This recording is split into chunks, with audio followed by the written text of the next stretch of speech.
Hi friends, I am 9 weeks and 1 day today, and it feels like I am, it's not going by fast. Um, you don't want to wish your life or time or pregnancy away, but I can wish this first trimester away, or whenever it is that I stop throwing up and feeling so bad. Doing this with the little one running around, so we'll see how much I can actually accomplish. Anyway, I have been still on the pretzels next to the bed, of course, and lots of Skittles. No.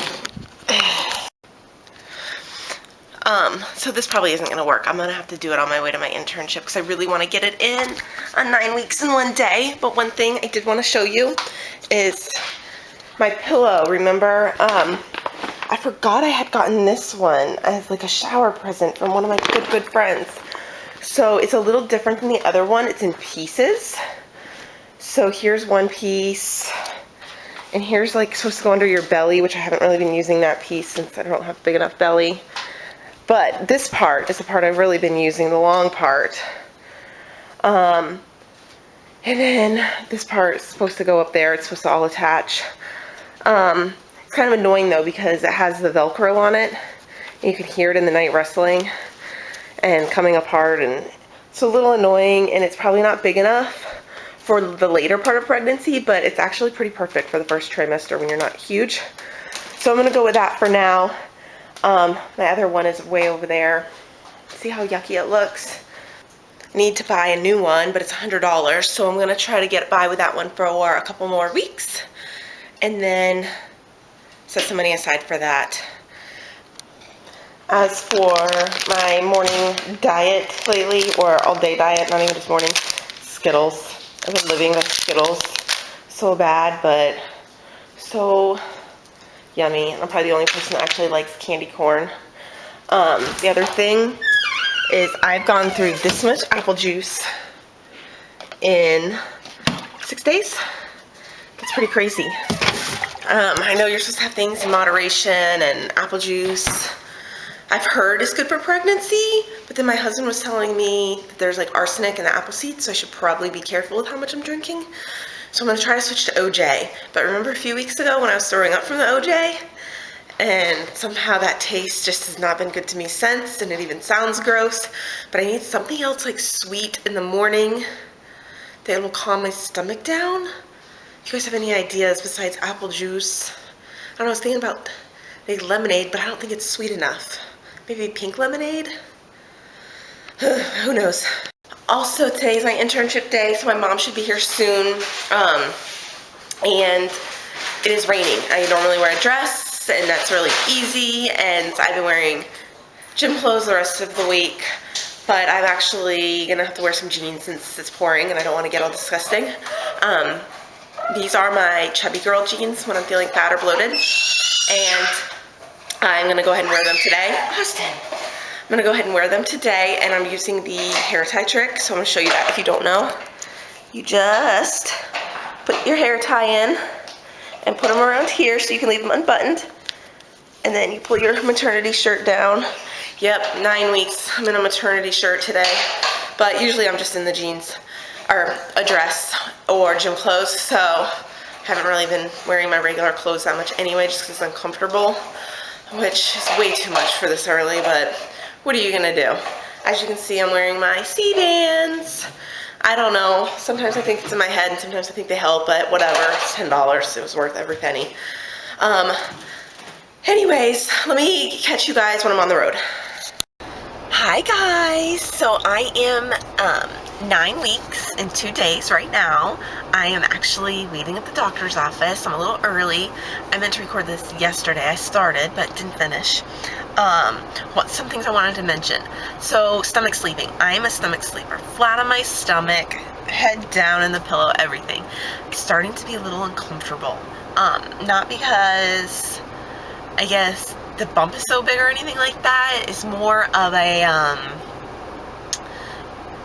just like hardness, I guess. Does that make sense? Like underneath my belly, it just feels like, I think it might be my uterus expanding or sticking out, and it's just hard, kind of. I don't quite know how to explain it, but I have been using a different pregnancy pillow that I forgot I had, and that's kind of helping me sleep on my side, but oh, do I hate sleeping on my side. I've had a cold this week, which I've never had a cold in pregnancy until the day I went into labor with Austin, and I was in the hospital, and I just don't even remember. You're in so much other pain, you kind of forget about the cold until after I gave birth, and then they gave me stuff, but I wasn't pregnant at that point. So they gave me Afrin and different cold medicines, and I wasn't breastfeeding at first either because he was in the NICU and he was on a feeding tube, but I was pumping, but there was nothing coming out, so I don't think the medicine really affected me those first 2 days, or affected any breast milk, because there was no breast milk at the beginning. So I've been looking at what you can take in your first trimester, and it's really not much. It is really not much. I did cave and take some Tylenol one night because I just could not take it. But other than that, I've been just doing Vicks Vapor Rub, and then hot showers. And then when my husband takes a shower, I go stand in there too, in the bathroom, just for the steam to clear everything up. But lots of Vicks, not even a lot. Like just at night, like 2 or 3 times before I go to bed, that hour or 2 or 3 leading up to bedtime, because during the day you feel a little better, what else up this week except for some like dry heaving and stuff like that, but no actual big chunks. I don't know how to say that. Gross. Sorry. I had a mom's group last week, and I haven't been doing much exercising, and we went to this lady's house who's 12 acres, and she has farm animals out, and like pigs and tortoises and cows, and there's dogs everywhere, cats. So she said bring a wagon. So I brought a wagon, put Austin in the wagon, and we were roaming around her 12 acres, which some of it's grass, some of it's more dirt. Oh my gosh, my legs are killing me. Like 3 days later, 4 days later, horrible. I cannot believe how out of shape I've gotten. And I was walking and running 4 or 5 nights a week on my treadmill before I got pregnant, so I'm just shocked that like 30 or 45 minutes of walking, just walking leisurely, slowly, really, around this property has left me so sore. Oh, not good. Another thing, brushing my teeth, this has really started to bother me.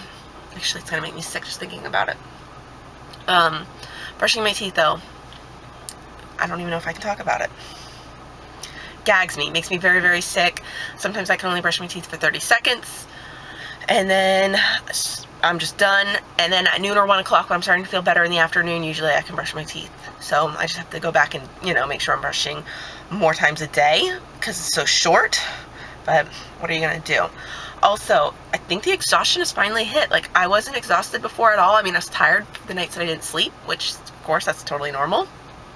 But actually sleeping 8 or 9 hours and then still taking a nap when Austin goes down, I just cannot believe it. Like, how just exhausted, not just like tired from not, it's just a different feeling. Definitely feels like pregnancy exhaustion, and I have probably napped 4 or 5 days out of the last 7 days, which is crazy. I still don't know what to do about the pillow, but I think it's going to be worth $100. Just got to budget it a little bit better because the dog was in the vet this week, and that was $900 we didn't expect. So just puts everything behind, a little stress and everything. Good thing is I'm about to go see the doctor. Oh my gosh, I forgot something. I think I can pull it up on my phone. Okay. So what I'm talking about, I forgot my chart. I forgot to bring my chart. I wanted to show him because I was ovulating on cycle day 30. I'm very nervous he's going to date my pregnancy wrong. And when he says you're 40 weeks, I'm really like 38 weeks, and then they're talking C-section and all that garbage. I just don't want to deal with it. I really want an accurate due date. I know my due date is May 30th. Between charting with the BBT, doing the OPKs, checking cervical mucus, I know what the day I ovulated by 24 hours. So I know if they go by my last menstrual period, it is going to totally screw everything up. I cannot believe I forgot my chart. I'm so upset with myself. Luckily it's on Fertility Friend. I should be able to pull it up on my phone. But anyway, so I don't know. Do I tell him the true day of my last menstrual period, or do I just move the day of my last menstrual period and say it was different, knowing, dating it so I ovulated on cycle day 14 instead of cycle day 29 like I did? I'm not sure. I know the midwife here does not care. She will date your pregnancy at your last menstrual period. And whether you ovulate on cycle day 14 or 29, does not matter. But I'm seeing the actual doctor, and I know he's a little different. So I think I might just tell the truth. It's probably the best policy anyway when it comes to this. But I'm just thinking about the end game. And I guess I could bring it up at the end if they start talking C-section and all of that.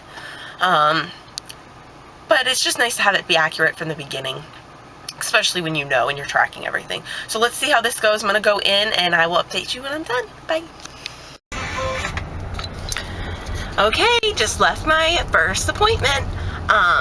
He said he would give me something for nausea, but I honestly don't feel like it's that bad. And if I made it last pregnancy way more sick with no medicine, I should be fine this time. He's like, don't worry, it hasn't peaked yet. It's going to peak at week 12, and you're only, 9 weeks or whatever. So, that's kind of scary that it still might not have peaked. But, you know what? I feel like I did it worse last time. I'll be fine. I don't want to take that stuff if I don't have to. He also was looking at my last menstrual period. He wanted to date my pregnancy with a due date of May 17th. I told him I'm 100% positive that I didn't ovulate until cycle day 29. I tried to show him my chart. He didn't really care. And he's like, okay, what makes you think that? I'm like, well, I was taking my temperature, checking cervical mucus, and doing OPKs. I'm pretty positive, and I had the chemical the month before. He goes, okay, that all makes sense. When do you think you ovulated? I'm like, September 7th. He's like, okay, your due date's June 1st. So I was pretty happy with him. He listens. He didn't even need to see the chart or look at it. He's just like, I trust that you know what the heck you're doing. That you know when you ovulated. Plus, I told him I was testing, and I finally got my positive at 9 DPO, and I had negatives up before that. So if I had really ovulated, on cycle day 14, I would have had a positive way before I did. So I think he trusted it. It sounded good. Everything else was great except for, that horrible feeling of sitting in the stirrups and the coldness up your vagina. Ugh, so miserable.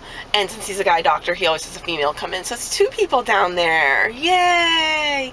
But I do have a female midwife. My next appointment is with her, and I shouldn't have another vaginal exam again until like 35 weeks or something. 36 weeks even.